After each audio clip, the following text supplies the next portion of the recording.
దీంతోనే అవుట్. ఇంతే మిగిలింది, ఇంకేం లేదు.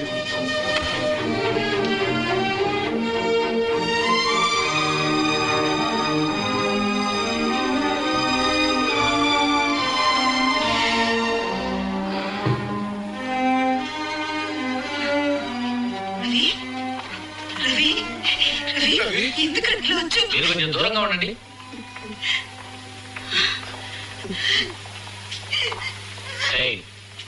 ఈవిడ వాళ్ళ అమ్మాయిని లేపుకెళ్ళావని చెబుతోంది, నిజమేనా? లేక ఆ అమ్మాయిని కూడా వచ్చిందా? చెప్పరా? తల్లారి కింద పడిందా, నువ్వు నెట్టేసావా? ఆ పిల్లని పెళ్లి చేసుకుంటానని చెప్పుంటావు, అది నమ్మి పక్కన పడుకుని ఉంటుంది. అన్ని అవగానే వదిలించుకున్నావు, కరెక్టా? ఇలాంటి వెతికేసం చూడలేదు, మొహం చూస్తే తెలియట్లా? చెప్పరా?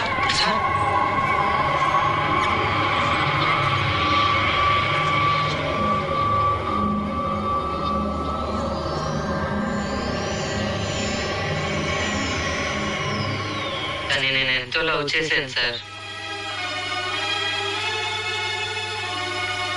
ఎంతో అడిగి చూశాను, తను నన్ను లవ్ చేయలేదు. ఒంటరిగా మ్యారేజ్కి వెళ్తుందని తెలిసి తన వెంటే ఫాలో అయ్యాను. వాళ్ళ నాన్నకి ఒంట్లో బాగాలేదు, పిలుచుకురమ్మన్నారని చెప్పగానే నమ్మి వచ్చేసింది. రోడ్ క్రాస్ చేసేటప్పుడు నేను తన్నేం చేయలేదు సార్. నేను అప్పుడే చెప్పాను, నా కూతురు తప్పు చేస్తుంటదని. వీడు ఏదో చేస్తుంటాడు, ఇప్పటికైనా నమ్మని సార్. నా కూతురు దేవత సార్, మా ఇంటి దేవత. నా బేటి ఇతను కూడా ఏదో చేస్తుంటాడు సార్, ఇతను కూడా ఏదో చేస్తుంటాడు. మేము నీకు ఎంతో వచ్చేసాను, నా కూతురు మొహం కూడా చూడకుండా చేసావు కదరా.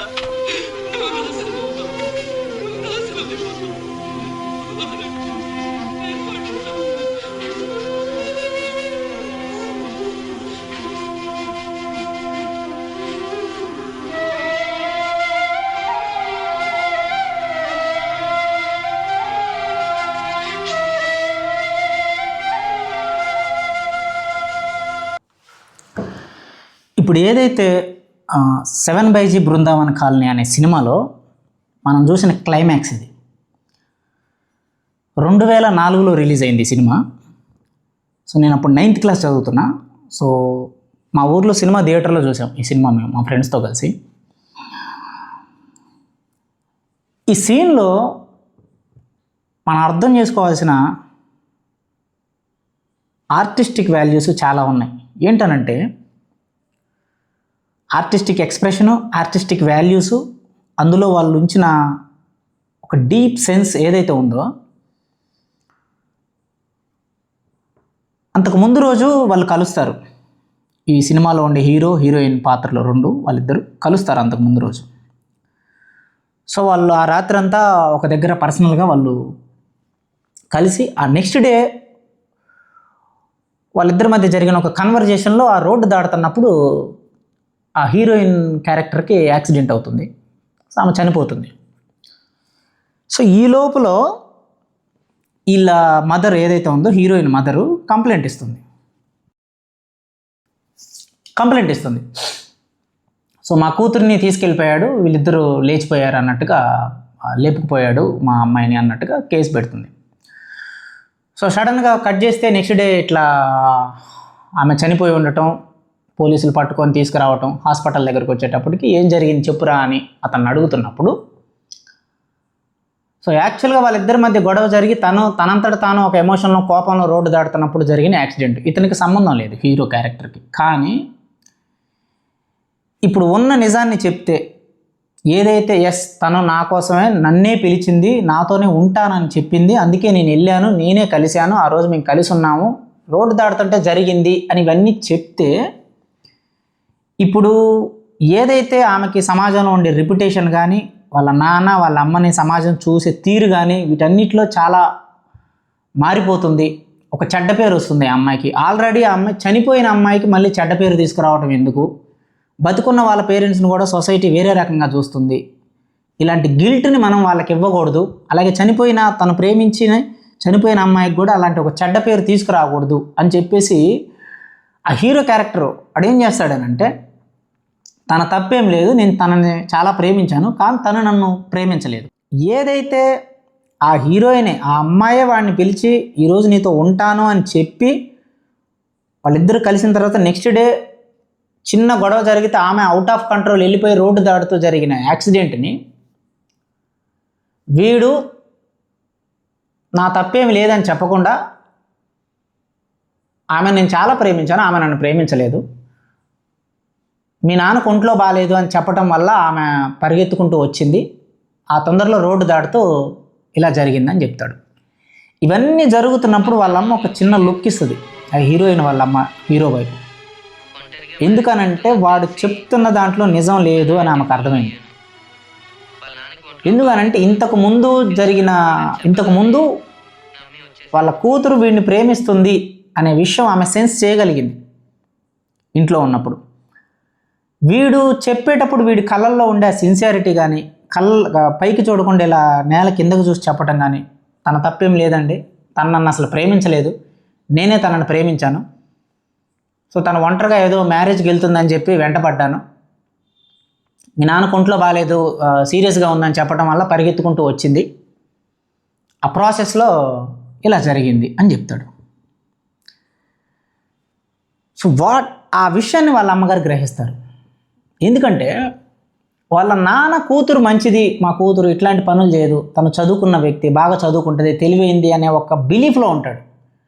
కానీ వాళ్ళ అమ్మ కూతురు యొక్క విధానాలని, కూతురు యొక్క పద్ధతుల్ని గ్రహించగలదు ముందుగానే. ఎందుకనంటే ఆమె కూడా ఒక ఉమెన్ కాబట్టి ఇంకొక ఉమెన్ యొక్క సెన్సిబిలిటీస్ ఏంటి, సెన్స్ ఏంటి అనే విషయాన్ని గ్రహించగలిగింది వాళ్ళమ్మ. అక్కడ గ్రహించి వీడు చెప్తున్న దాంట్లో నిజం లేదు, ఇందులో మా కూతురి తప్పు కూడా ఖచ్చితంగా ఉంది, తన కూతురే ఇష్టపడి తన దగ్గరికి వెళ్ళింది, వీడు ఇప్పుడు అది ఎక్కడ చెప్తే తను పారిపోయి వచ్చిందని, తన ఇష్ట ప్రకారమే వచ్చిందని, తనే పిలిచి నన్ను తీసుకెళ్ళమన్నదని, ఈ విషయాలన్నీ వీడు చెప్తే వాళ్ళ పరువు పోతుంది. పోలీస్ రిమాండ్లో అవన్నీ చెప్తే వాడు అలా చెప్పడానికి కూడా రుజువు కూడా ఉంటుంది, ఆ కాల్ రికార్డ్స్ ఇవన్నీ తీయొచ్చు, బట్ వాడు చెప్పాల, ఆ విషయాన్ని తను గ్రహిస్తుంది. సో ఇక్కడ మోరల్ ఆఫ్ ది పాయింట్ ఏంటంటే, ఎవరైతే ఒక వ్యక్తిని ఒక సెల్ఫ్ రెస్పెక్ట్తో సిన్సియర్గా నిస్వార్థంగా ప్రేమిస్తారో ఆ వ్యక్తి యొక్క ఆత్మగౌరవం దెబ్బతింటుందని తెలిసినప్పుడు వాడు ప్రమాదంలోకి వెళ్ళటానికైనా వెనకాడకుండా వెళ్తాడు.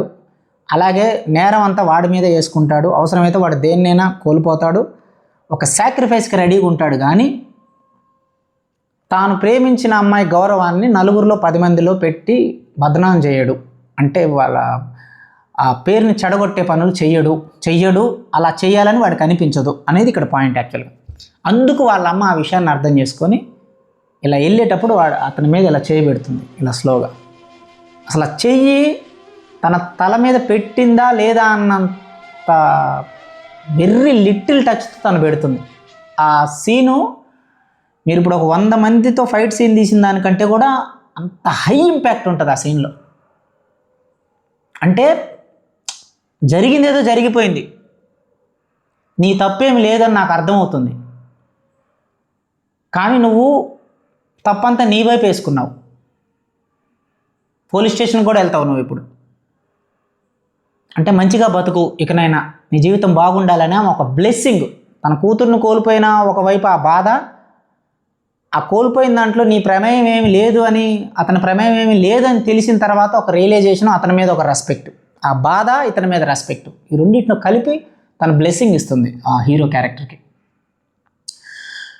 ఎగ్జాక్ట్గా మీరు అట్లాస్ ష్రగ్డ్ బుక్లో ఏదైతే రియర్డన్కి డేగ్నీకి ఇద్దరికి మధ్య ఉన్న రిలేషన్షిప్ అనేది అడ్డు పెట్టుకొని ప్రభుత్వం నుంచి ఏజెంట్లు వచ్చి ఆ ఆఫీస్లో ముందు కూర్చొని ఆ ఫోటోలు వాళ్ళు ఎక్కడెక్కడ కలిసి ఉన్నారు ఇవన్నీ డేటా అంతా ఎవిడెన్స్ అంతా కలెక్ట్ చేసి ఇలా ముందు పెడతారు.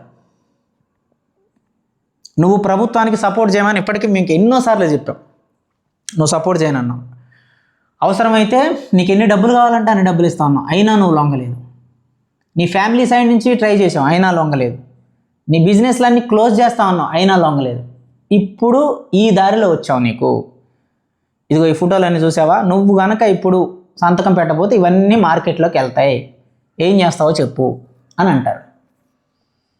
అప్పుడు రేడ్డన్ అంటాడు అనమాట, ఎవడైతే లోకానికి అబద్ధం చెప్తాడో వాడు ఆ రోజు నుంచి లోకానికి బానిస అవుతాడు అని ఐన్ ర్యాండ్ చెప్తుంది అక్కడ.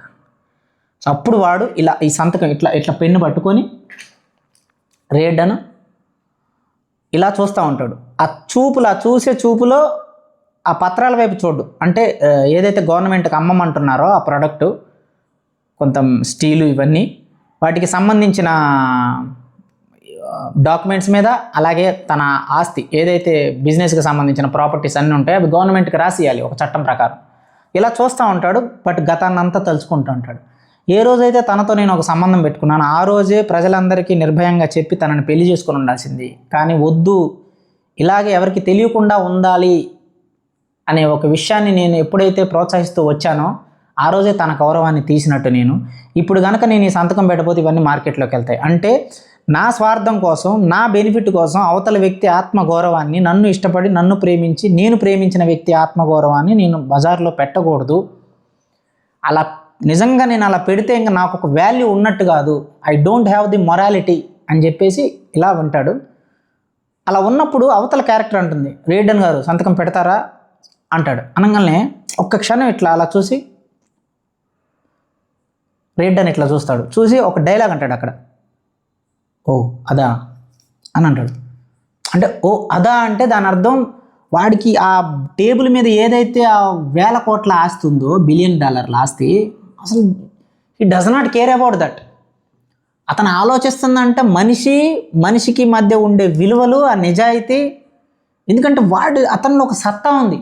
ఈరోజు పావలా నుంచి వాడు కోట్ల రూపాయలకి ఎదిగాడు కాబట్టి రేపు అసలు జీరోకు పడిపోయినా మళ్ళీ సాధించగలుగుతాడు. But when he loss his character, అంటే మనిషి నిజాయితీగా ఒక మోరల్ కోడ్తో బతికే వాడికి ఎక్కడైతే తన క్యారెక్టర్ని, వాల్యూస్ని కోల్పోయే సిచ్యువేషన్ వచ్చినప్పుడు అన్నిటికన్నా కూడా దానికే నిలబడతాడనమాట. సో అప్పుడు ఇట్లా నుంచొని రేడ్డన్ గారు సంతకం పెడతారా అని అంటే ఓ అదా అని ఇట్లా పెట్టేస్తాడు సంతకం.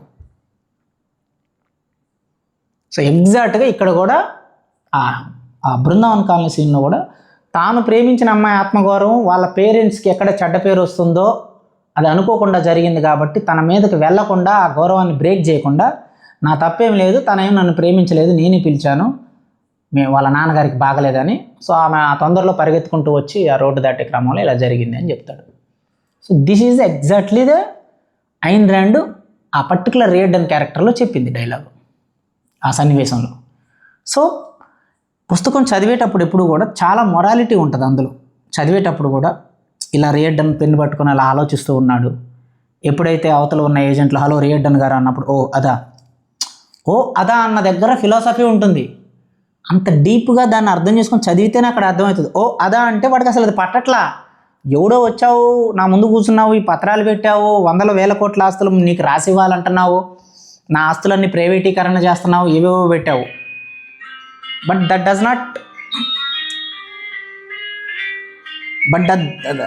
Not matter to me.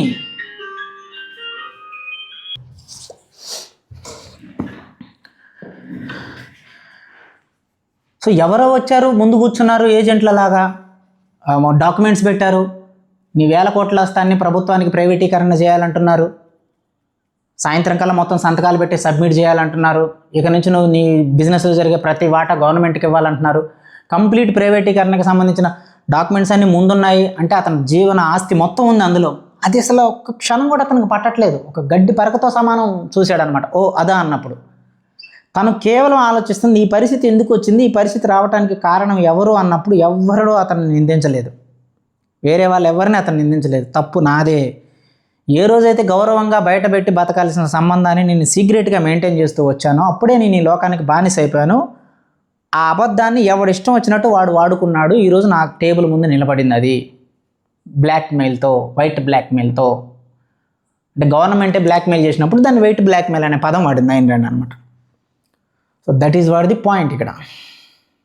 So Ayn Rand దృష్టిలో ప్రేమ అంటే ప్రేమించిన వ్యక్తుల యొక్క ఆత్మగౌరవానికి, నీ పరపతికి మధ్య, నీ కీర్తికి మధ్య కాంట్రడిక్షన్ వచ్చినప్పుడు ఆ వ్యక్తి యొక్క గౌరవానికే ఎక్కువ ప్రియారిటీ ఇచ్చి నువ్వు సాక్రిఫైస్ చేయటము, నువ్వు అవసరమైతే కోల్పోవడానికి రెడీగా ఉండటం అనేది నిజమైన క్యారెక్టర్ అని ఐన్ ర్యాండ్ చెప్పిన మెయిన్ ఫిలాసఫీ అక్కడ. సో ఆ పుస్తకాన్ని అట్లా చదవాలన్నమాట. అలా కాకుండా ఐన్ ర్యాండ్ వచ్చాడు, పత్రాలు పెట్టారు, పెన్నుతో పుస్తకాలు తీసుకొచ్చారు, ఓ అదా అన్నారు, అప్పుడు ఆ క్షణం నుంచి ఐన్ ర్యాండ్ వెళ్ళిపోయాడు, ఇట్లా చదివితే అర్థం కాదు. అక్కడ ఒక డీప్ ఎలివేషన్ ఉంటుంది, డీప్ ఎమోషన్ ఉంటుంది. సో పుస్తకం చదివేటప్పుడు ఆ కైండ్ ఆఫ్ ఎమోషన్తో, ఇన్వాల్వ్మెంట్తో చదివితేనే అక్కడ మనకి సీన్ అర్థమవుతుంది ఏదైనా సరే. సో ఆ రకంగా ఆ బృందావన్ కాలనీ క్లైమాక్స్ సీన్లో వాళ్ళ అమ్మగారు ఆ చెయ్యి పెట్టడం ఇప్పటికీ కూడా మీరు చూడండి. బృందావన్ 7 బృందావన్ కాలనీ అని యూట్యూబ్లో కొట్టి క్లైమాక్స్ సీన్ చూడండి.